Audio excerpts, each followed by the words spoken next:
여러분 안녕하십니까, 김만음입니다.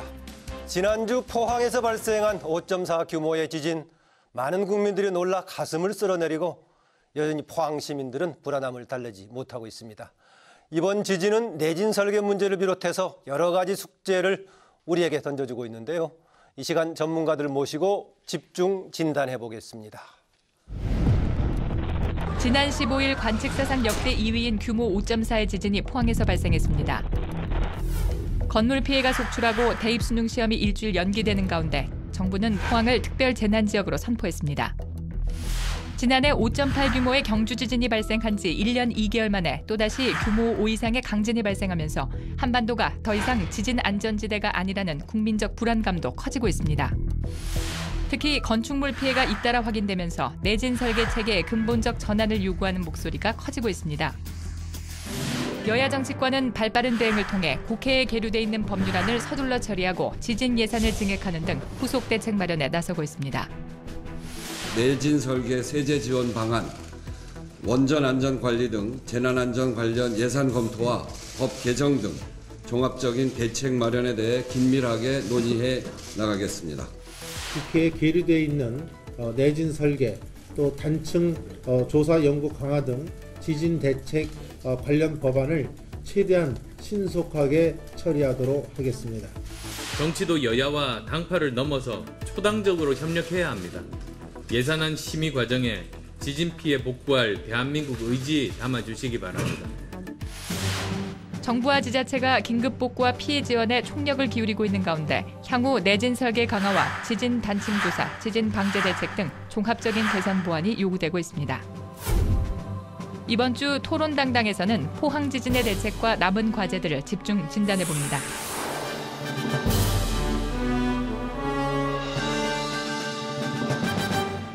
오늘 토론을 위해서 세 분의 전문가 모셨습니다. 세종대학교 에너지자원공학과 정태웅 교수입니다. 네, 성균관대학교 건설환경공학부 김진구 교수입니다. 네, 시큐리티 인사이드 이호준 본부장입니다. 네, 안녕하십니까. 네, 오늘 세 분 전문가 고맙습니다. 이번 포항 지진 규모로 5.4라고 지금 나오고 발표가 되었고요. 수치상으로는 지난해에 경주에서 발생했던 5.8 규모보다 낮은데 지금 강하게 느끼고 피해도 훨씬 많은 것으로 보이는데, 이게 그 진앙으로부터의 깊이라든가 거리 문제라 가지고 있겠지만 일부에서는 측정이 혹시 잘못된 거 아니냐 이런 얘기가 나오던데, 정 교수님 어떻습니까? 지진 전문가로서 지금 이번 그 상황에 대해서 진단 아니면 계측 어떻게 봐야 되겠습니까? 이 5.4, 5.8 이런 것은 이제 규모를 말하는 건데요. 네. 이 규모가 크다 그래서 반드시 피해가 크고 진동이 크다는 것은 아닙니다. 예를 들면 한반도에 6.25 때 6.0을 넘는 지진이 있었는데 그건 굉장히 깊은 30km 정도 깊이에서 났기 때문에 지표에 거의 그 피해가 없었습니다. 이와 같이 지진의 깊이, 또 이번에 그 지진이 피해가 컸던 것은 포항의 지역의 퇴적층이 연약 지반이라서 그 진동이 피해가 컸던 것으로 여겨집니다. 그러니까 반드시 그 규모가 크다고 해가지고 피해가 큰 지진은 아닙니다. 예, 그러니까 규모는 어디서든가 일정하게 지수로 파악이 되지만은 거기에 따른 영향은 거리라든가 위치에 따라 달라질 수 있는 거죠. 예, 특히 지반 조건이 큰 영향을 미칩니다. 예, 김진구 교수님 건축구조 전문가신데 이번에 또 포항 지진 피해 조사단장 맡고 계시죠. 어떻습니까? 네네, 의견 어떻습니까? 네, 제가 맡고 있는 조사단장은 저희 한국 지진공학회에서 이제 그 조사단을 편성해서 지진 다음 날 저희가 파견돼서 조사를 했었는데요. 일단 제가 처음 느낀 느낌은 초등 대처는 참 잘 됐다 하는 것을 많이 느꼈습니다. 크게 손상된 건물에서는 폴리스 라인을 쳐서 일반인들의 접근을 막고 사람들이 이제 안에 들어가지 못하게 통제하는 모습을 볼 수 있었는데요.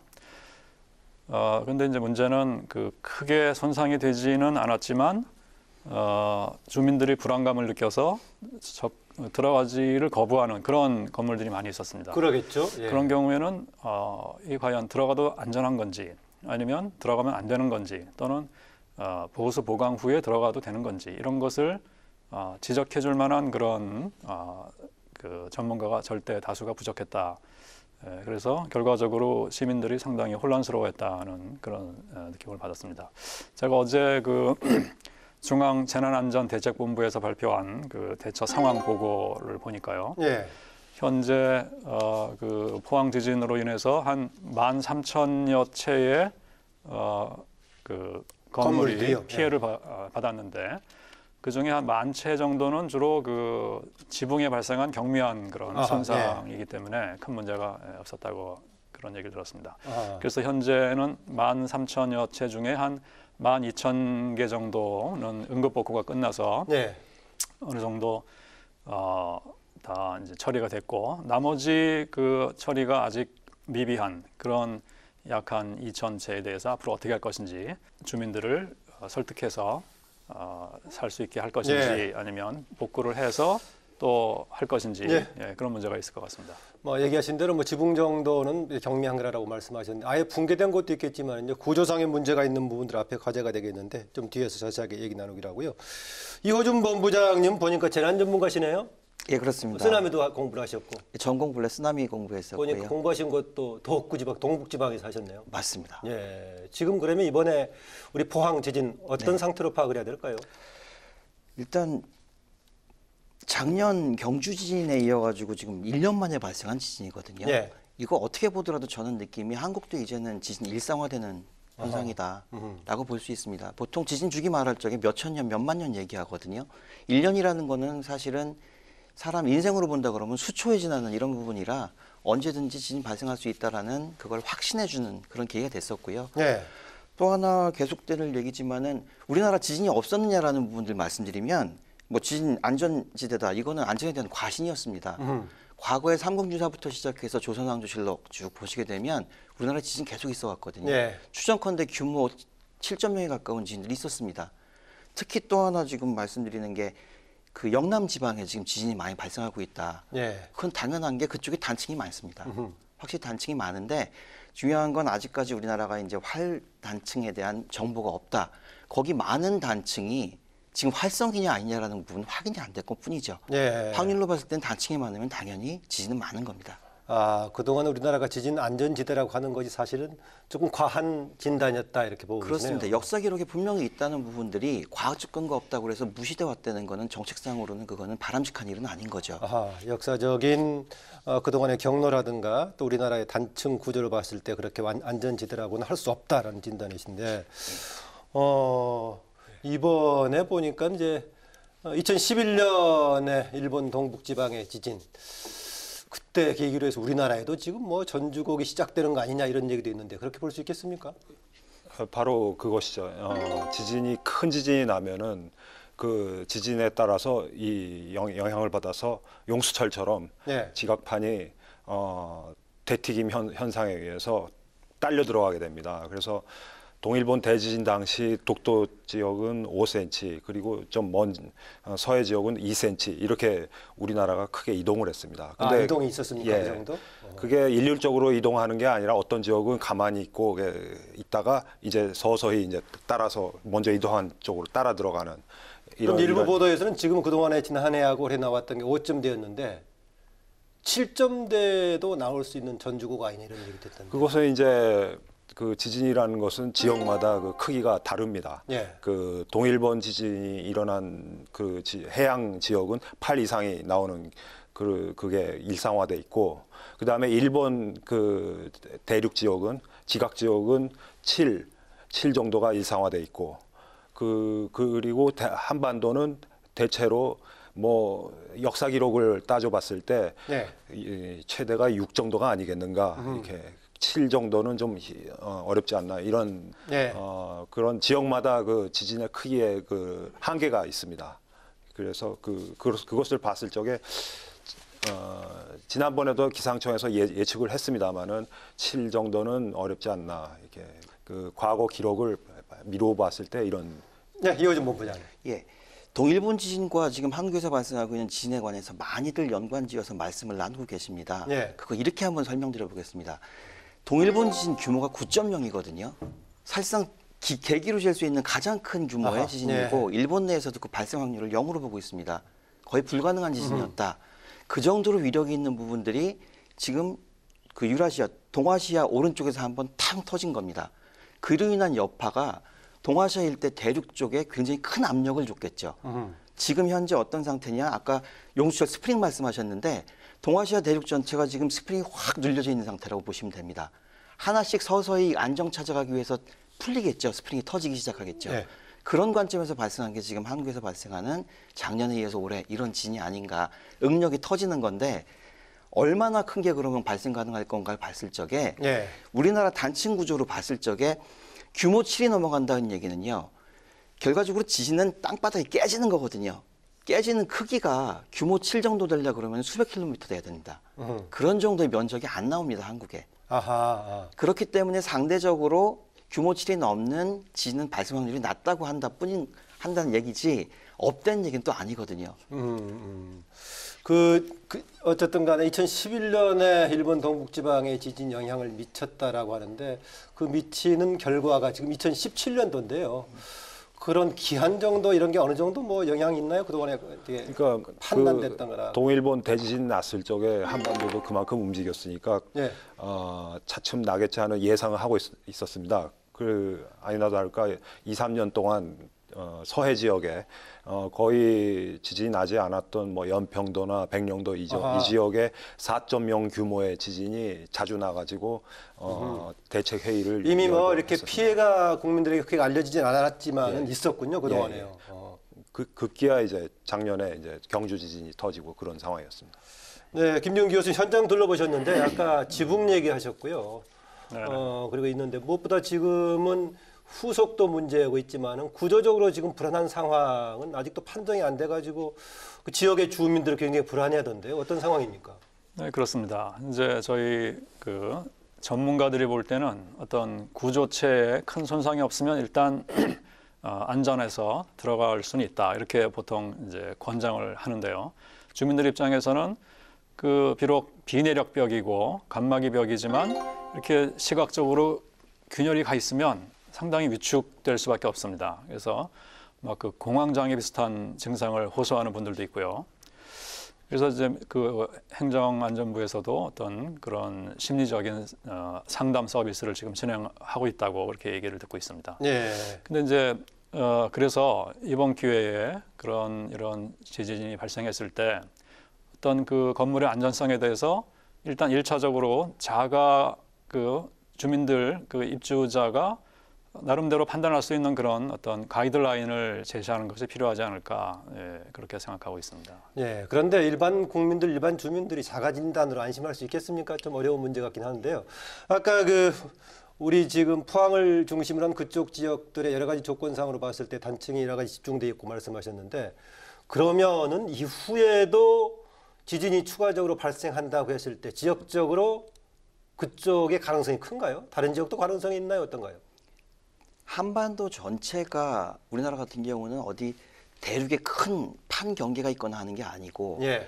판 내부에서 어떤 부분에 응력이 쌓이면 이게 폭발해서 지진이 발생하는 거기 때문에 어디가 위험하다는 걸 규정을 못합니다.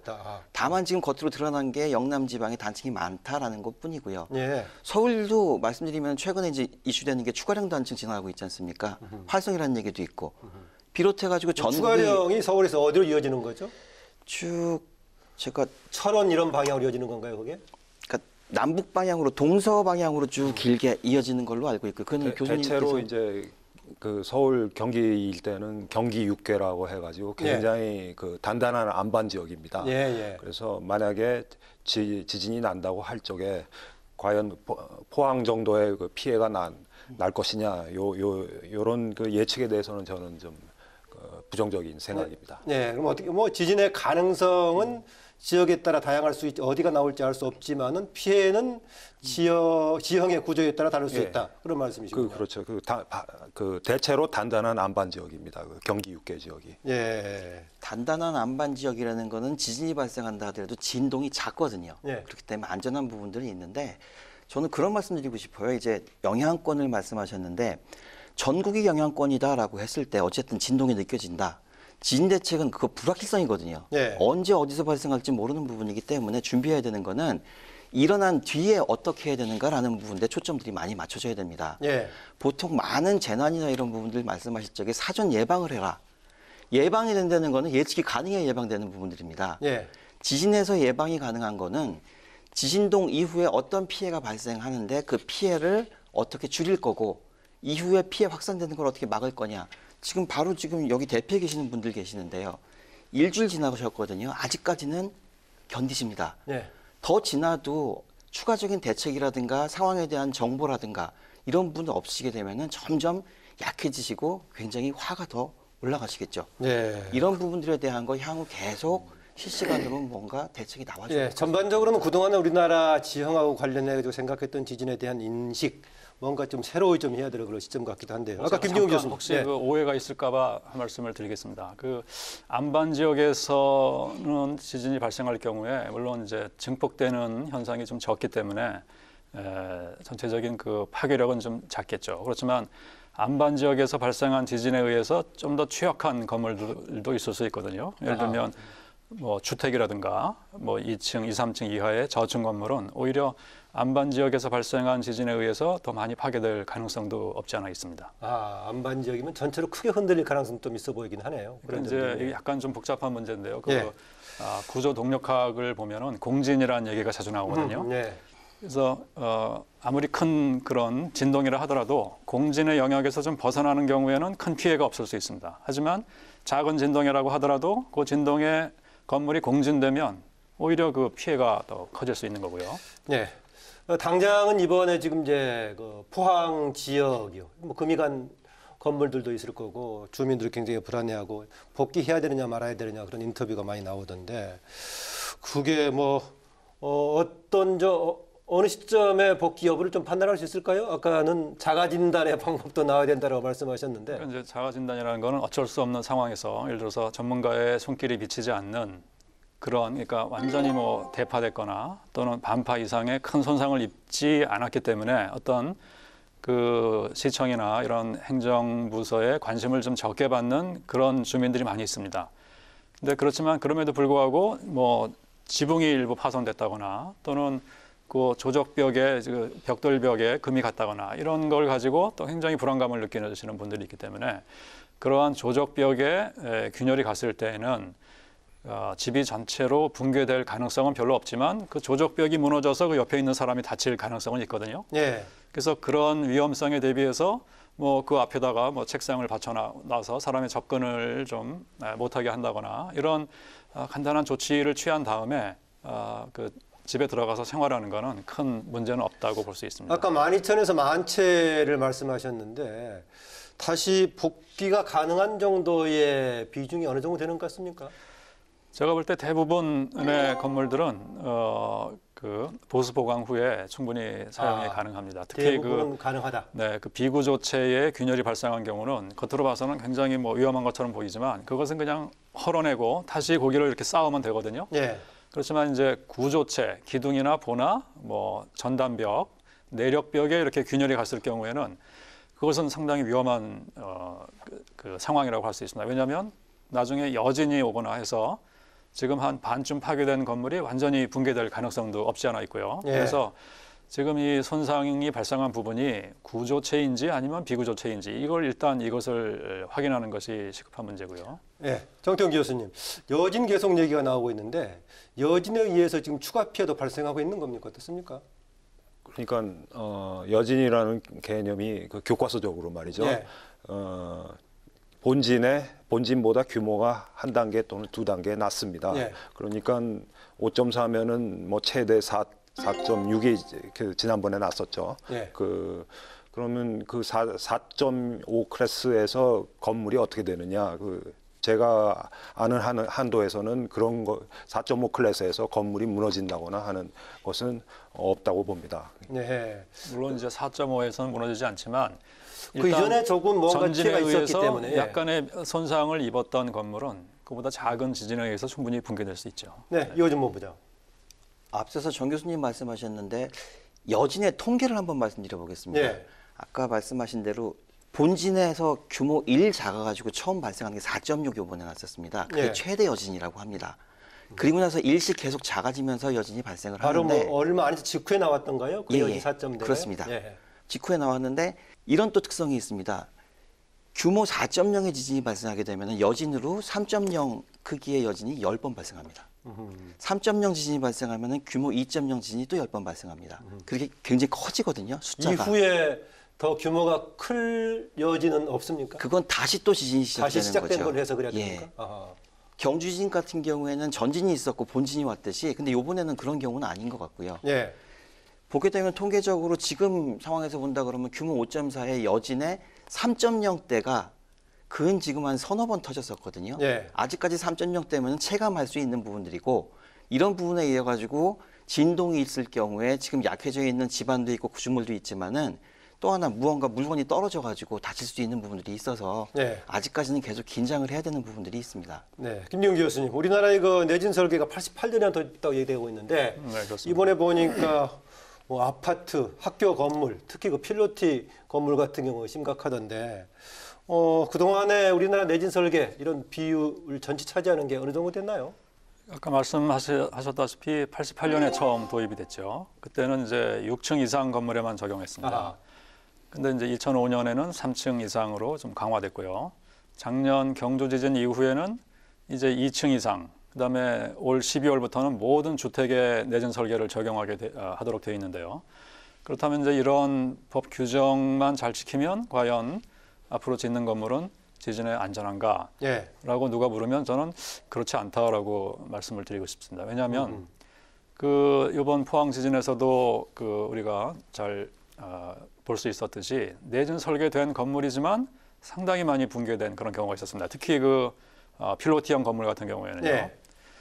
그 지은 지 한 3년밖에 안 된 그런 새 건물인데 상당히 많은 피해를 입었습니다. 그 이유는 여러 가지가 물론 있겠지만 가장 큰 이유 중에 하나는 현행 그 건축법상, 건축법 시행령상 6층 이상의 건물에 대해서만 그 구조 전문가가 안전을 확인하도록 되어 있습니다. 예. 그 5층 이하 건물은 그럴 필요가 없는 거죠, 현재로서. 그럼 3층 이상이라고 했다고 하더라도 최종 그 감리라든가 승인 과정에서 이렇게 점검이 안 된다 이거죠. 그렇습니다. 그 시공이 제대로 됐는지 또 설계가 제대로 됐는지를 확인할 수 있는 길이 없는 거죠. 확인하는 것도 지금 엄격하게 적용이 되고 있습니까? 아니면 대충 지나갑니까? 어떻습니까? 아직까지 그에 대한 규정 없는 걸로 알고 있습니다. 아하. 근데 교수님 말씀대로 제일 우려가 되는 부분들이 현재 내진 설계가 적용이 됐고 보강이 이루어졌다 하더라도 실 상황에서 그게 그 실효를 발휘할 건가에 글쎄요. 대한 진단이 지금 그겁니다. 예. 불확실한 부분인데 예.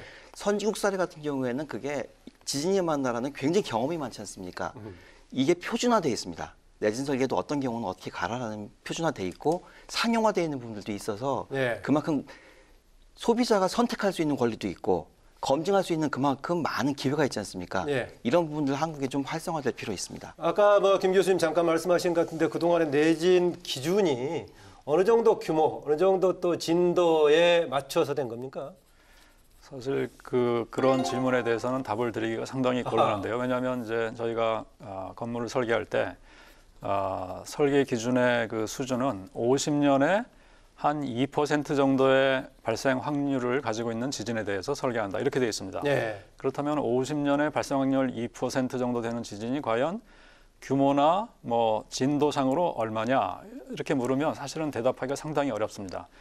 그렇지만 이제 그런 그 간단한 수치로 이 얘기를 해야 그 보통 사람들은 쉽게 이해할 수 있기 때문에 보통은 약 한 규모로 봐서는 5.5나 한 6.5 정도 되는 지진이 가까이 발생했을 때를 대비해서 설계한다. 이렇게 얘기를 하고 있죠. 예. 물론 그게 맞는 말은 아니지만 그나마 근접하게 설명을 하는 그런 얘기라고 할 수 있겠습니다. 그런데 이제 그것도 사실은 또 애매하죠. 그게 경주 지진 같은 경우는 지하 15km 밑에서 발생했지만 이번에는 또 9km에서 발생했고요. 예. 그래서 결과적으로 그 파괴력이 더 컸던 것 같은데 아무튼 좀 애매한 면이 있습니다. 네. 애매한 가운데 실제로 어느 기준으로 아까 50년 만에 2% 말씀하셨는데 그러면 실제로 어느 정도 규모로 적용이 됐나요? 그동안에? 그것도 애매합니까? 네, 좀 애매한 면이 있습니다. 그게 애매할 정도면은 기준 자체가 적용이 안 된다는 얘기인데. 꼭 그런 건 아니고요. 그 저희뿐 아니라 외국에서도 예. 이런 식 이게 애매한 면이 있기 때문에 이런 식 확률적으로 얘기를 하고 있습니다. 그 실제로 뭐 지진 선진국인 일본의 경우도 그 지진이 날 때마다 또 그 내진 기준을 강화하고 예. 계속 그런 작업을 해와가지고 그래서 현 단계에서 우리나라는 얼마나 그동안에 됐나 질문했는데 그것도 애매하다고 지금 말씀하시니까요. 뭐 그 자연 현상이라 이게 어쩔 수가 없습니다. 예. 일본의 경우도 50년 동안 그 내진 기준이 2배 가량 강화된 그런 상황입니다. 그러니까 예. 사례별로 이렇게 이런 지진이 났으니까 이런 상황에 이렇게 대처해야 된다. 이렇게 대처하는 그 수준을 이렇게 사례별로 이렇게 강화시키는 그런 단계입니다. 예. 쉽게 그렇게 말씀드리면 편할 것 같습니다. 굉장히 어려운 부분이라 설명이 어려운 부분들인데요. 제가 질문을 쉽게 했는데요. 근데 설명드리기는 굉장히 어려운 부분이 네. 지금 규모하고 보통 건축 설계를 할 때는 규모를 쓰는 게 아니고요. 가속도 값을 씁니다. 지진으로 인한 가속 좀 어려워지는데. 그럼 진도가 오히려 설명하기 쉽겠네요. 그렇습니다. 예. 진도라는 게 체감하는 진동의 그러겠죠. 정도이기 예. 때문에 가속도 값인데. 규모가 크더라도 먼 곳에 있으면 예. 진도는 약할 수 있겠죠. 예, 예. 예. 그런 부분에서 이제 교수님 말씀하신 대로 50년 내지는 100년 주기에 발생하는 가속도, 최대 지반 가속도를 기준으로 설계를 하게 되는데 예. 그 다음이 문제입니다. 어떤 건물에는 그 지진에 건물이 안전하게 설계를 한다. 아니면 사람만 보호를 한다. 예. 아니면 성능까지 유지를 한다라는 거를 선택 사양으로 지금 제공하고 있습니다. 예. 이런 부분에 있어 갖고 이제 소비자가 선택을 하게 되는 거죠. 당연히 국가 시설이나 공공기관 건물들 아니면 발전 시설 이런 것 같은 경우는 가장 높이 되어 있는 거고요. 예. 민간 같은 경우는 그에 대한 자율이 있기 때문에 이에 대한 뭐라 그럴까요? 성능 이런 부분에 그 편차가 크다는 얘기죠. 예. 뭐 그 정도는 저도 짐작을 합니다만 원전 같은 경우는 아직 엄격하게 돼 최고로 있겠고요. 올라가요. 우리나라에서는 제일 안전한 건물이라고 보시면 됩니다. 예, 그래서 뭐 지난 경주 지진과 더불어서 더구나 이후에 내진 안전성 강화하기 위해서 법적인 제도적인 개선책 필요하다 해서 국회에서도 발의도 되고 했던 것 같은데 아직은 입법은 안 되고 있는 것 같은데 어떤 조치가 필요하다고 보십니까? 법적 제도적으로 정 교수님? 법적 제도적으로라면은 우리 이 박사님이 더 예. 잘 아시네요. 제가 그것 의견을 한번 말씀드려 보겠습니다. 예. 한국에서 그동안 지진을 겪어왔고 이에 대한 대책을 마련한다라는 거를 이제 정책적으로도 그렇고 개인적 뭐 어떤 기술적으로도 많이 발표를 하고 있습니다. 근데 제 생각에는 너무 단편적이지 않을까 생각이 됩니다. 어허. 보시는 것처럼 지진이라는 것은 사회 현상이거든요. 그동안 이후에는 입법 과정에서 이렇게 공청이라든가 자문에 많이 참여하지 않으셨습니까? 했었지만 아직까지 나와 있는 가장 뚜렷한 정책이 내진 설계 아니겠습니까? 네. 내진 설계하고 시공, 그것도 건축물에 대한 부분들. 근데 이렇게 설명드려 보겠습니다. 지진 발생했을 적에 건축물이 깨질 확률하고 네. 아까 교수님께서 비구조체라고 말씀하셨거든요. 내부에 있는 내장재라든가 유리창, 파이프, 가스관, 전기시설들. 두 가지 시설을 이제 그런 부분들 비구조체라고 얘기를 하는데 큰 기둥 같은 걸 구조체라고 하는 건가요? 예, 그러면? 구조체는 건축물을 이루는 힘을 받는 아하. 그런 부분들을 말씀하시는 거고 비구조체는 거기에 부속되어 있는 다른 내장의 예, 시설들입니다. 예. 어떤 게 먼저 더 깨지겠습니까? 뭐 더 취약할까요? 뭐 비구조체가 먼저 깨지겠죠. 당연히 비구조체가 먼저 깨지는데 한국에서는 아직까지 거기에 대해서 굉장히 소극적입니다. 대부분의 나라에서 그게 먼저 깨지고 나서 화재도 발생할 수 있는 거고 가스가 리크 나게 되면 거기서 화재 폭발 일어날 수 있는 거고 전기에서도 화재 날 수 있는 부분인데도 불구하고 건축물에 대한 얘기만 계속하고 있는 겁니다. 예. 먼저 취약한 건 비구조체이기 때문에 그쪽이 완성되고 나서 또한 건축물까지 확장하는 이런 좀 포괄적인 개념의 대책이 나와야 되는데 오로지 그냥 건축 설계에 대한 내진 설계 얘기만 계속 하시는 거고요. 예. 또 하나 단층에 대한 조사도 말씀드리면은요. 이게 하루아침에 나오는 결과가 아닙니다. 일본이라는 나라 그 단층지도 만드는 게 100년 이상 걸린 거예요. 지금부터 우리나라 전문가들 다 붙어갖고 전국을 조사한다 하더라도 내년도 아니고 내후년도 아니고 몇십 년 뒤거든요. 아하. 이걸 지금 단기적인 대책으로 마련해가지고 뭔가 제안을 한다 하더라도 20년 후 세대에 가서 그게 뭐 효과가 당연히 있는 뭐 거지. 단기적인 대책을 동시에 예. 해야겠죠. 예. 서두에 제가 말씀드렸듯이 지금 우리나라의 지진에 대한 위험은 언제 발생할지 모른다. 그렇지만 그 최대 크기가 규모 6.0까지 발생 가능하다라는 거를 서울이든 수원이든 부산이든 대전이든 예. 모두 가정하고 그때 어떻게 해야 되는가라는 부분들 신경 써야 될 단계라고 생각합니다. 상대적으로 안전지대라고 했던 것이 오히려 연구조사를 아니란 조금 얘기죠. 소홀히 하게 만들었던 예. 하나의 배경일 수 있겠네요. 김 교수님은 새로 지난번 경주 지진 이후에 국회에서 입법하는 과정에서 많이 조언됐을 법한데요. 장기적인 그 관점에서 뭐 개선할 사항도 물론 있겠죠. 그렇지만 지금 가장 시급한 문제는 지금 그 내진 설계 사각지대에 있는 5층 이하 예. 소규모 건물, 이 건물에 그 내진 설계 전문가가 투입돼서 설계가 제대로 됐는지, 그다음에 시공이 제대로 됐는지를 확인하는 절차가 반드시 필요합니다. 그건 뭐 전국적으로 지금 필요하다는 얘기죠. 그렇습니다. 예, 예. 그 작업 어떻게 가능할까요, 지금? 제가 볼 때는 충분히 가능하죠. 아하. 네. 단지 시간은 걸릴 것으로 생각됩니다. 시간은 걸릴 거다. 네. 아까 말씀 주신 뭐 활성 단층 그 오랜 시간이 걸린다 이렇게 말씀하신 건 거기에 더불어 그 우리나라가 미비한 게 선진국에 비해서 그 일본 같은데 자주 시행되고 있는 게 지각구조 탐사입니다. 지각구조에 대한 아까 제가 말씀드린 경기 6개가 좀 안반 지역이라서 네. 지진 피해가 적을 것이다 말씀드렸는데 거기에 대한 것도 좀 면밀하게 좀 다시 조사를 할 필요가 있습니다. 그러니까 그 탄성파 탐사라 그래가지고 예. 진동체, 뭐 바이브로사이스, 뭐 기계라든가 아니면 폭약을 터뜨려서 그 지각의 속도 구조를 조사하는 그런 작업이 일본 같은 데는 거의 전 국토에 면밀하게 되어 있는데 우리나라는 딱 2번 있어가지고 예산 문제로 이제 예. 스탑이 되어 있는 상태입니다. 이런 탐사 그런 연구도 좀 활발하게 이루어져 가지고 과연 경기 6개가 그렇게 안반이 튼튼하고 지진에 그 경기 6개라는 서울도 포함하는 거죠? 서울 경기 지역이 예. 이렇게 튼튼한 지역이 지질학적으로 튼튼한데 지구 물리학적으로는 과연 어떤지 이런 조사도 좀 병행돼야 될 그런 그러니까 시점인 것 단층 같습니다. 관련 조사 연구에도 당연히 정책적인 입법적인 뒷받침이 필요하다라는 거죠. 그렇죠. 일본 같은 데는 그것이 이제 그 지각 탐사가 그 법률적으로 이렇게 연합적으로 대학을 중심으로 해서 이루어지고 있습니다. 아까 뭐 좀 진행이 되다가 중단됐다고 했는데 그건 무슨 말인가요? 정책적인 차원에서 진행이 되다가 그나마도 좀 중단됐다. 그 대규모 그 지각 탐사 그 프로젝트가 폭약을 터뜨려서 하는 네. 건데 워낙 그게 예산이 들고 그 다음에 뭐 그 우리나라에 그렇게 필요하겠느냐 그 지진이 나지 않았기 때문에 그런 배경도 있고요. 네. 그래서 그 2번만 시행되고 그 더 이상 진행이 안 된 걸로 알고 있습니다. 네, 김지훈 교수님, 저 이번에 이제 필로티 구조물을 처음 들었는데요. 네네. 전에 유럽의 아파트라든가 동남아 아파트들 보면 아래 기둥이 있고 그랬었는데 네네. 지금 이거 뭐 우리나라에서 권장했던 배경은 뭐가 있나요? 이것을 이제 제가 알기로는 2009년에 그 필로티형 건물을 공식적으로는 그 도시형 생활주택 이렇게 부르고 있습니다. 예. 그러니까 이제 젊은 사람들이나 신혼부부나 이런 좀 약간 경제적으로 취약한 사람들이 나름대로 집을 마련하기 위해서는 좀 저렴한 비용으로 이렇게 장만할 수 있는 그런 집이 필요하다고 해서 정부에서는 그 주차장 기준을 좀 완화했습니다. 예. 옛날에는 한 가구당 주차 대수가 하나 꼭 확보했어야만 허가를 내줄 수 있었는데 그 이후에는 0.6대만 확보되면 건물 신축 허가를 내준 거죠. 예.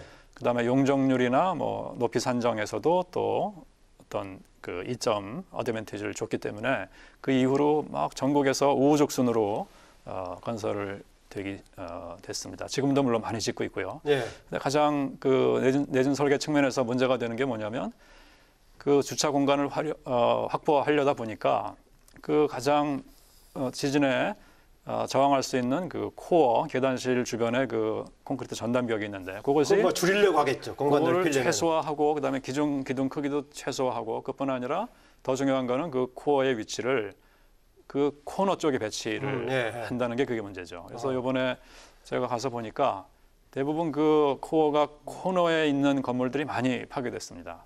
오히려 약간 중간으로 좀 들어와 있는 그런 건물은 비슷한 규모지만 전혀 손상이 안 된 건물들도 많이 있었어요. 네, 그럼 뭐 그런 그 건축 정책에 대한 근본적인 전환이 필요할까요? 아니면 뭔가 보완이 필요할까요? 일단 단기적으로는 그 지금 6층 이상 적용되고 있는 구조 전문가의 어떤 안전성 그 확인, 그다음에 현장 확인, 이것을 모든 그 필로티 건물이나 또는 저층 건물에 다 적용을 해야 되고요. 예. 장기적으로는 지금 건축법상에 그 건물의 설계는 건축사만 할 수 있다 이렇게 돼 있는데 이것을 각 분야의 전문가가 해야 된다. 이런 식으로 바꾸면 모든 문제가 해결됩니다. 지금 우리나라만 지금 그런 제도를 시행하고 있고 선진국이나 우리나라를 제외한 모든 나라에서는 설계는 그 담당 전문가가 한다. 이렇게 돼 있거든요. 예. 그러니까 구조 설계와 내진 설계를 구조 전문가가 하도록 법 규정만 살짝 바꿔놓으면 그러면 상당히 많이 좋아질 것으로 이렇게 생각합니다. 네, 이호준 박사. 예. 필로티 구조물이라는 게 사실 요번에 지진으로 우리나라 처음 피해를 경험했던 거거든요. 그렇기 때문에 생소하게 여겨지겠지만은 가끔은 자동차가 충돌해가지고 이제 부서지는 경우들이 있었죠. 예. 네, 굉장히 지금 좋은 비유하셨습니다. 예.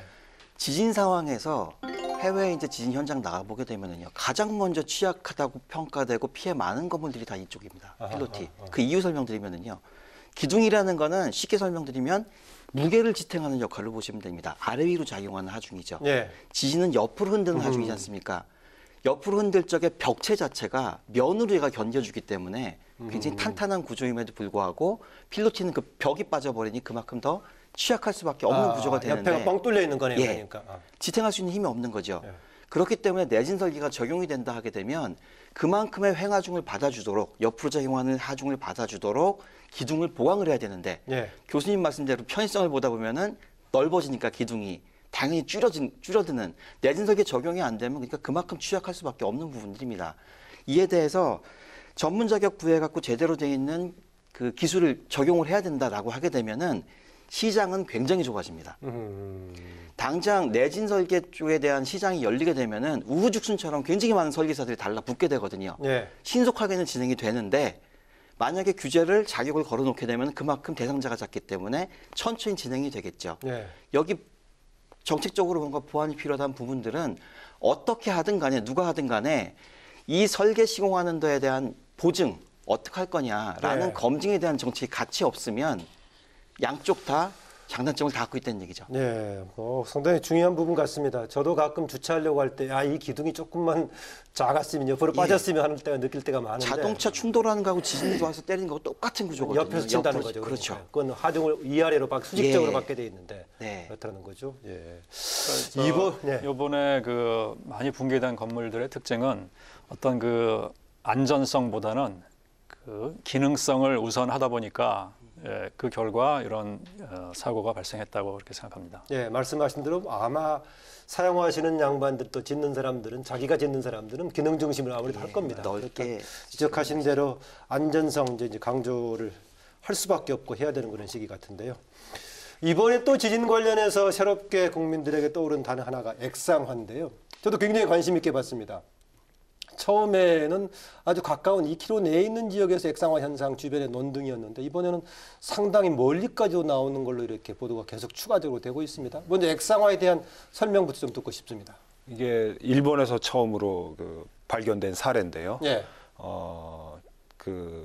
주로 모래나 좀 안반층이 아닌 예. 그런 지역에서 이제 지하수하고 연관이 돼가지고 주로 오래안된 퇴적층 같은 데가 좀 예, 많이 그렇죠. 작용될 가능성이 있네요. 그리고 특히 조심할 게 이제 매립지 지역입니다. 그런 지역이 이제 지진으로 해서 균열이 생기면서 거기에 이제 지하수 같은 것이 올라와가지고 이게 처음에는 굉장히 단단한 것처럼 보여서 그 시공이 된 건물도 이제 집안이 물러지게 되니까 큰 건물이 이제 도게 되고 그런 현상이 나타나는 게 이제 액상화입니다. 이게 일본 같은 데는 수도권을 중심으로 이렇게 쭉 조사를 했는데요. 예. 주로 해안 지역 아니면은 그 내륙 지역에는 그 호수였던 지역이나 강가 주변에 이제 구조물을 세우기 위해서 이제 매립을 주로 하게 되는데요. 겉으로는 단단해 보이지만은 그 밑에 그 퇴적층이 있기 때문에 그 지하수하고 연관으로 액상화가 일어나서 건물이 많이 붕괴된 사례가 있습니다. 네, 이호준 박사님. 예. 저도 액상화에 더 관심을 갖는 게 만약에 그 액상화 현상 때문에 우리가 보이지 않는 지하에 동공이 있다거나 불안정한 구조라면 이후에 더 후유증이 나타날 가능성이 있는 거 아니겠습니까? 그렇습니다. 동공이 있으면 동공이 발생하는 경우도 생기겠지만 일반적으로 액상화가 발생하게 되면은 그렇게 설명드리죠. 모래 집안이에요. 예. 모래 속에 지하수가 있습니다. 얘를 흔들어대면은 지하수의 수압이 높아지지 않습니까? 위로 치고 올라오는 게 액상화거든요. 예. 이렇게 되면은 모래 전체가 그러면 다 그 부근 지하 자체가 지금 불안정하다는 거 아니겠습니까? 전체적으로 가라앉게 되죠. 예. 가라앉게 되는데 중요한 거는 그 위에 있는 건물이 지진동이 막 와가지고 흔들릴 적에 건물이 그 물처럼 돼 있는 지반 위에 서 있다는 게 지금 제일 큰 문제가 글쎄요, 되는 예. 거고요. 그게 진동이 있을 당시에 겉으로 드러나는 위험이고 것은 지진 이후에 시간이 지날수록 나타날 수 있겠네요. 밑으로 처진다는 얘기죠. 예. 지반이 밑으로 처져서 부등치마가 되게 되면은 건물이 기울 수도 있는 거고요. 그렇게 되면은 건축물이 안전하다 하더라도 건물이 기울면 쓰지를 못하지 않습니까? 예. 이거는 그냥 파괴해야 되는 이런 결과를 초래하기도 하고요. 그게 예. 문제가 되는 겁니다. 김진우 교수님, 지금 이 액상화인데 액상화 이전에 그동안에 매립지라든가 또 네. 바닷가 뭐 이런 데에도 공항도 짓고 일본도 그랬고 우리나라도 영종도도 그렇게 지었습니다만은 그러니까 액상화에 대비한 건축 공법이 당연히 있겠죠. 그렇습니다. 그 2012년에 그 뉴질랜드 크라이스트처치라는 예. 도시에서 이제 지진이 발생해서 또 거기도 액상화가 많이 발생을 했는데요. 그래서 나중에 조사를 해보니까 주로 그 액상화로 땅속으로 침하된 그런 건물들은 그 얕은 기초를 채용하고 있었습니다. 그러니까 영어로 하면 shallow foundation이라고요. 근데 이제 액상화에 큰 피해가 없었던 건물들은 파일 기초를 썼습니다. 그러니까 그 아무래도 지반이 연약하다 보니까 그 건물의 무게를 견디기 위해서 파일을 그 지하 안반까지 박아서 예. 그 파일 위에 이제 기초를 형성한 것이 파일 기초인데요. 그래서 지금 미국 같은 경우에는 그 신축 건물을 설계할 때 액상화 가능성이 있는 지역은 만약에 액상화 가능성이 좀 있지만 비교적 적은 곳은 쉘로우 파운데이션을 쓸 수도 있다. 하지만 그 기초와 기초 사이를 연결보로 묶어서 한쪽이 침하하더라도 다른 그 기초나 이런 구조체가 그것을 잡아줄 수 있도록 그렇게 설계를 하라고 권고하고 있고요. 예. 그다음에 가장 확실한 것은 파일 기초를 써라. 파일을 안반까지 박아서 그 주변에 땅이 갑자기 이렇게 연약해지더라도 일단 그 건물은 파일을 통해서 안반에 지탱되고 있기 때문에 주변의 그 연약 지반의 영향을 크게 받지 않는다. 하지만 지형마다 다르겠지만은 대개 안반까지 도달하는데 상당히 깊이가 많이 가야 되는 거 아니겠습니까? 그렇습니다. 그렇지만 이제 그런 경우에 또 안반이 아주 깊숙이 있는 경우에는 안반까지 직접 가지 않고 파일 자체의 어떤 그 프릭션을 키워서 예. 그 프릭션을 이용해서 그 건물의 무게를 지탱하는 또 그런 공법도 있습니다. 네, 이호준 박사님. 액상화 뭐 얘기가 나왔는데 지금 일본에서는 아예 뭐 그런 것에 대비한 건축 공법들이 이미 많이 있었죠. 일본의 액상화가 일본에 워낙에 많기 때문에요. 네. 사실 실제적으로 아까 정 교수님 말씀하셨지만 64년 니가타 지진 때 네. 아파트 몇 채가 통째로 넘어간 경우가 있습니다. 액상화 때문에 물 위에 그냥 아파트가 서 있으니까 그게 교수님 말씀하신 대로 이제 쉘로우 파운데이션이라고 그러는 게 기초가 얕다는 얘기입니다. 땅속에 숨어져 있는 깊이가 얕아서 예. 그 물 위에 떠 있는 집들이 흔들려 가지고 넘어졌다는 얘기인데 보통 그걸 튼튼하게 하려고 그러면 파일기초라는 거는 기둥을 지하 안반까지 박아서 그 위에다가 집을 세우는 거거든요. 예. 이런 쪽까지 가야 되는데 한국 같은 경우는 상대적으로 일본보다 그 파일 깊이가 얕기 때문에 충분히 가능하지만 중요한 건 경제성인 거죠. 예. 이게 국가시설가 중요할 경우에는 투자하겠지만 민간 투자할 적에 거기까지 가겠냐라는 부분들이 선택사항이라는 게 가장 큰 걸림돌입니다. 네, 이번에 포항 지진 나왔을 때 또 하나의 국민들의 일차적인 관심이 그 지역 부근의 원전 밀집 지역인데 이거 정말 걱정 아니냐. 그동안에 탈원전을 주장했던 쪽은 더 시급하게 탈원전이 필요하다는 주장도 있고 정반대로 그럼에도 불구하고 원전은 안전하다 뭐 이런 얘기까지 나오고 있는데요. 이거 어떻게 봐야 되겠습니까, 정 교수님? 그러니까 이건 뭐 제가 원전 설계 쪽은 관여를 안 하고 그 지진 지반 분야에 대해서 자문을 했던 그런 경험을 바탕으로 말씀드리면은 예. 6.5가 바로 이 노심 바로 밑에서 일어나도 견디게끔 이렇게 설계가 돼 있습니다. 예. 그러니까 6.5 정도면 글쎄요. 그 경주 지진이 5.8 그 6 정도 한반도에서 나올 수 있는 그 정도면은 최대가 아니겠는가. 그리고 더 큰 게 설사 났다 하더라도 바로 그 노심 밑에서 난다는 것은 좀 상상할 수 없기 때문에 예. 이게 6.5고 또 최근에 또 보강하는 작업이 이루어져 가지고 7.0까지 견디는 그런 작업이 이루어지고 있는 것으로 제가 알고 있습니다. 예. 그렇다면은 원전에 대해서는 글쎄요, 자연에 대해서 이렇게 자신을 할 수 없습니다만은 그렇죠. 예상할 수 없는 일이 생길 수 있으니까는요. 제가 할 수 있는 저는 이제 건물 설계를 주로 전공하기 때문에 원전에서는 자세히 모르지만 제가 원칙적으로 알고 있는 것을 말씀드리면 건물을 내진 설계할 때는 그 목표가 성능 목표가 인명 안전이 가장 큽니다.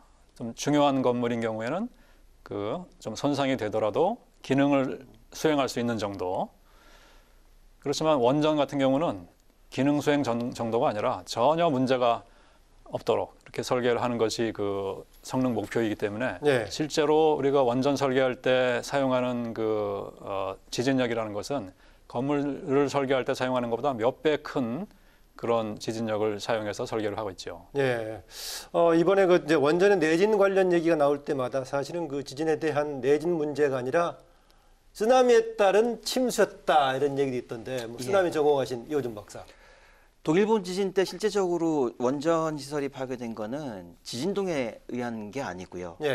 쓰나미가 넘어와서 노심 쪽에 들어가서 물이 들어가서 붕괴가 된 거거든요. 그런데 사실 그런 것도 대비하는 설계가 있지 않을까요? 물론입니다. 부지 설계 자체가 쓰나미 높이를 고려해서 그 위에 서도록 해야 됩니다. 취수구, 배수구 전부 포함해서 그 위에 서도록 돼야 되는데 중요한 건 그 쓰나미 높이가 얼마가 되는 거냐라는 게 어려운 거죠. 한국 같은 경우 말씀드리면 동해안에 지금 원전 많이 있지 않습니까? 동해안에 들어오는 쓰나미 같은 경우는 대부분 일본 서해안 쪽이 진앙으로 해가지고 발생한 쓰나미가 오게 되는 겁니다. 얼마나 큰 게 올지 알 수 없겠네요. 여태 왔던 가장 기왕에 가장 컸던 게 임원항에 약 4m에서 5m 정도의 쓰나미가 온 기억이 있고요. 기록이 있고.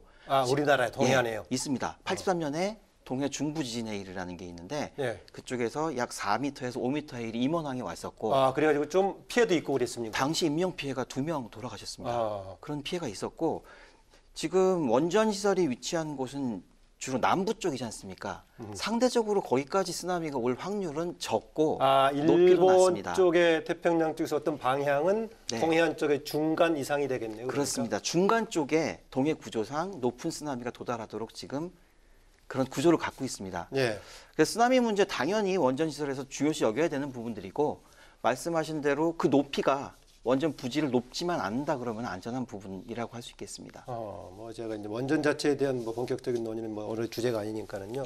그런데 어쨌든 간에 그러면 일본의 경우도 쓰나미에 대비한 설계는 돼 있었지만 예상하지 못했던 그 이상의 큰 쓰나미가 와가지고 결국은 침수가 됐네요. 동일본 지진의 확률 0이라는 말씀드린 게 그분들이 예측 못했던 부분들이죠.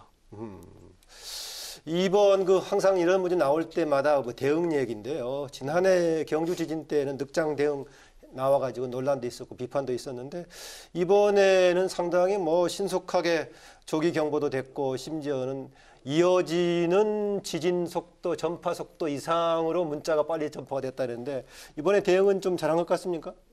뭐 스마트폰이 우리나라처럼 뭐 보급이 잘 된 데는 뭐 없다고 할 정도니까 굉장히 빨리 저도 재난 문자를 받고 이렇게 하였습니다. 그러니까 일본 같은 데는 뭐 그렇게 그 재난 경보가 잘 돼 있는지는 제가 듣지 못했습니다만 주로 TV죠. TV 화면에 바로바로 이렇게 뜨고 그런 방식인데 이번에 뭐 경고 메시지가 신속하게 나온 것으로 상당히 잘 됐다고 저는 평가하고 싶습니다. 재난 대응 쪽에 이호준 박사가 전문 분야인데 어떻게 보셨습니까? 이번에 조기 경보 이제 말씀 여기가 이슈가 됐는데요. 그 말씀 한번 드려보겠습니다. 일본 같은 경우 정확한 명칭이 긴급 지진 속보라는 게 있습니다. 그 사람들은 지진 오기 전에 몇 초 전에요. 4초 뒤에 어느 정도 크기의 진동이 옵니다라는 걸 알람을 때려줍니다. 굉장히 신기하게 느껴지실 텐데 실제 카운트다운 들어갑니다. 딱 맞아 떨어지고. 그게 뭐냐면 이제 지진파에 보게 되면은 파동의 속도가 있거든요. P파라는 거 있고 S파라는 게 뒤에 따라오는데 주로 S파에서 이제 진동이 느껴지는 거고 P파는 감지만 되는 거죠. P파를 잡아서 뒤에 오는 S파를 예측해가지고 바로 경보를 발령하는 게 그런 시스템입니다. 한국이 지금 기상청이 그 똑같은 시스템을 사용을 하고 있습니다. 근데 일본은 먼저 나오는데 한국은 뒤에 나올 수밖에 없는 구조가 있습니다. 왜냐? 일본 같은 경우는 워낙에 지진이 많으니까 계산 안 하더라도 이 지역 같은 경우에는 파가 올 적에 P파 잡으면 이게 얼마 다른가 금방 나옵니다. 바로 때려내는 거죠. P파 잡아서 바로 방송 내보낼 수 있는데 한국 데이터가 없는 거예요. 시뮬레이션이 필요합니다. 그 시간 거쳐갖고 지금 기상청이 목표로 하는 거 20여 초 되거든요. 예. 굉장히 잘하고 있는 겁니다. 일본에 제가 파악해 본 바로 따르면 일본 투자한 거에 거의 10분의 1, 100분의 1 수준 가지고 그만큼 해놓은 거니 올해 굉장히 잘한 거죠. 예. 정 교수님, 뭐 색다른 질문일지 모르겠는데 아까 뭐 사전인지 뭐 얘기 나오니까 가끔 보면은 지진 운 이런 얘기 나오던데 뭐 좀 일리가 있는 얘기인가요? 사전에 좀 징후로 나오는 뭐 게? 학회 같은 데서 그 심각하게 뭐 발표되고 그 사례가 있습니다만 그것이 일정하게 항상 그 지진 운이 나오고 뭐 그런 현상이 나타나면 좋겠는데 네. 그렇지가 뭐 생겼다 안 생길 때도 있고 그래서 아직까지 학계에서 그 인정이 안 되고 있습니다. 아, 그렇습니까? 저도 가끔 보면은 사후에 저게 지진 운이었다 이런 평가는 충분히 가능한데 그것을 예후로 볼 수 있는 이런 정도 연구는 아직 안 돼 있다는 거죠. 아직 이게 반드시 그게 생긴다 그래야 이제 인정이 되는데 생겼다 안 생겼다 하니까 그런 수준입니다. 예, 뭐 사후 대책적으로 해서 조금 마무리하는 방향으로 가야 할 것 같습니다. 정부 당정청 쪽에서 450억 정도 지금 편성되어 있는 지진 대책 예산 이것을 조금 증액을 하고 또 내진 보강 대책 강구하겠다 했는데 세 분의 전문가들 당장 뭐 장기적인 대책도 필요합니다만 당장 어떤 시급한 대책이 필요한지 듣고자 합니다. 김 교수님. 제가 아까 잠깐 말씀드렸는데요. 지금 건축법, 그다음에 건축법 시행령상에 그 대부분이 한 60년 전에 만들어진 그런 법이고 네. 그때 당시만 해도 우리가 지진은 전혀 우리나라에 없을 거다라고 생각을 했기 때문에 어떤 이 전문가가 참여할 수 있는 여지가 많지 않았습니다. 특히 그 내진 설계 관련된 구조 전문가가 이렇게 지금 법상으로는 건축사를 보조하는 그런 입장으로 이렇게 일을 하고 있고 그래서 6층 이상에 해당하는 건물에만 참여해서 그 구조 안전을 확인하는 절차를 거치도록 되어 있는데요. 이것을 이제는 모든 그 우리나라에 있는 모든 건물이 지진의 위험에 노출돼 있다는 것을 우리가 거의 이제 확인한 상황이기 때문에 이것을 그 각 분야 전문가가 그 모든 건물에 대해서 참여할 수 있도록 그런 식으로 법을 좀 개정했으면 하는 바람이 있습니다. 네, 정태훈 교수님. 뭐 제가 아까도 말씀드렸습니다만 경기도 지역 수도권에 과연 지진이 나느냐 이런 게 많이 궁금해하실 것 같으니까 예.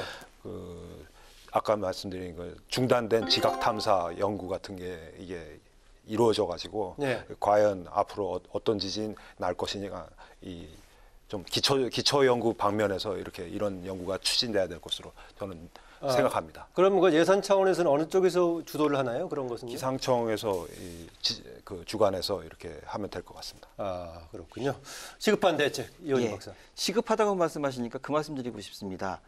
건축물 내진 설계해가지고 보강하는 거, 그다음에 지진에 대한 부분들 탐구하는 거, 시간이 앞으로 무척 오래 걸리기 때문에 오래 걸린다. 예. 몇십 년 뒤에 나오는 얘기입니다. 지금 당장 급한 건 그 사이에 지진 터집니다. 가장 급한 건 인명안전입니다. 국민들이 지진에 대해서 얼마나 알고 대처하시겠습니까? 하는 부분들은 어찌 보면 간단한 얘기지만 쉽지가 않은 얘기입니다. 지진 상황 닥쳤을 적에 저만 하더라도 누가 나를 잡아주고 싶기를 원하지 내가 뭘 하고자 하는 그런 생각이 안 생깁니다. 예. 그거 반사적으로 대피할 수 있도록 교육 철저히 해야 되는 부분들이 있고요. 또 하나 말씀드리는 거 예산제 말씀하셨지 않습니까? 450억 예산이 편성이 됐습니다. 언제까지 그게 계속 지속이 될까요? 450억 당장 딱 퍼버놓고서 그냥 손 띄고 나서 될 일은 아니거든요. 우리나라 교통 개발하고 도로 개발하고 통신 개발하는 거 해마다 증액하고 지금 투자하지 않습니까? 네. 같이 가지 않으면 안 되는 일입니다. 예. 사회적인 요구하고 관심이 꾸준하게 있을수록 예산에도 아마 반영이 될 것 같은데요. 그렇습니다. 단기적으로 당장 일이 터졌을 때는 민감하게 반응하는데 좀 지켜봐야겠습니다. 아까 여러 가지 단기적인 대책도 필요하지만 대부분의 경우에 상당한 시간이 걸리는 대책들에 이렇게 말씀하셨어요. 예. 시간이 걸린다고 하면 자칫 또 소홀해질 가능성도 있는데 그건 상당히 염두에 될 것 같습니다. 중복되는 내용일 수도 있겠습니다만은 마무리 발언으로요. 오늘 세 분 전문가께서 특히 입법 정책을 마련하는 국회를 향해서 바라는 점, 또 나오신 김에 우리 국민과 사회를 향해서 지금 지진과 관련돼서 조금 얘기하고 싶은 내용 포함해서 마무리 발언 듣겠습니다. 먼저 정태훈 교수님. 예, 아까 뭐 지각 탐사 관련해서 이제 기상청에서 주관하게 했으면 하는 바람을 말씀드렸는데요. 기상청에 아직 지진 그 부서가 아직 굉장히 미약합니다. 무슨 센터로 돼 있죠, 단위가요? 예. 그러니까 좀 더 인력이 보강되고 그리고 그런 기초적인 연구도 감안할 수 있도록 좀 키워주셨으면 하는 바람이 있습니다. 예. 네, 김 교수님. 네, 아까도 말씀드렸지만 내진 설계 전문가가 내진 설계 대상이 되는 모든 건축물에 관여해서 안전을 확인할 수 있는 그런 제도적인 장치가 필요하다. 예, 이렇게 말씀드리고 싶습니다. 네, 이호준 박사. 예, 말씀드린 대로 지진 사회 현상이거든요. 어느 한 조직이나 한 단체가 나서서 무언가 대책을 마련해서 될 일이 없습니다. 지금부터 해야 될 일은 뭐냐? 다학제라는 말을 많습니다. 각 학회가 모이든 사회단체가 모이든 공동이 함께 모여가지고 지진으로 인한 피해가 뭔가 같이 연구하지 않으면 답이 안 나옵니다. 지금부터 그렇게 모여지는 그런 정책 제도도 같이 수행돼야 될 것 같습니다. 네, 공통적으로 세 분이 지적하는 것이 뭐 그렇습니다. 그동안에 너무 조금 지진 안전지대로서 정말 안일하게 생각했던 부분이 아닌가라는 지적을 공유해 주신 것 같습니다. 물론 항상 본인이 전문하는 분야는 항상 민감하다고 얘기는 하긴 합니다만은 대체로 우리 사회도 좀 그렇게 받아들이고 있는 것 같습니다. 뭐 지금 또 국회가 진행되고 있는데 이 시점에 잘 반영되길 바랍니다. 세 분 오늘 수고하셨습니다. 감사합니다. 감사합니다. 네, 고맙습니다. 마침 국회가 내년도 예산안 429조 원 내년도 정부 살림살 예산을 넣고 심의 중입니다. 물론 갑자기 국민 안전 예산을 대폭 좀 늘리기는 어렵겠지만은요. 최소한 안전에 대한 경각심을 불어 넣을 수 있는 철저한 예산 심의가 필요해 보이고요. 아울러 종합적인 대책 마련도 적극 나서 주시길 바랍니다. 토론당당 오늘 여기서 마무리하겠습니다. 고맙습니다.